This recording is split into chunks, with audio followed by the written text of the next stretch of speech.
Ito siya, no, medyo maliit pa. Ayan siya. Malambing na aso to.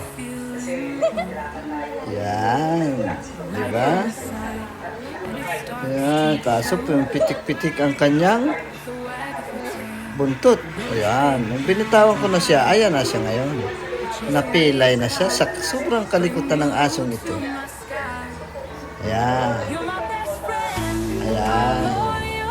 Pati halaman gusto niyang kagatin. Ayan siya. Ayan. Kulit. Ito na siya ngayon. Fast forward natin nung medyo ayan, napilay siya ngayon.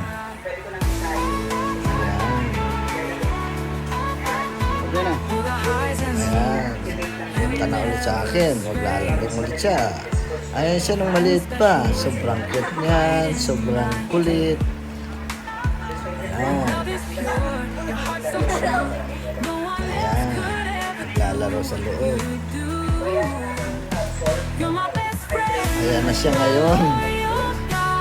Tingnan nyo nung tumanda na. Lumaki na. Ayan siya ngayon. Taong bahay siya. Asagate lang siya na nakatali lagi. Kasi bantay siya sa bahay. Pero ang bait ng asong to. Hindi katulad ng ibang aso na pasaway. Nung lumaki siya, naging babe siya. Pag may taong darating, talagang papasukan niya. Kaya magandang bantay ito si Cardo sa bahay. Talagang gigisingin ka sa gabi pag may mga taong dumadaan sa sobrang kahol niya. Ayun mga kangani. Ayun ang aking asong pula. Pulang aso.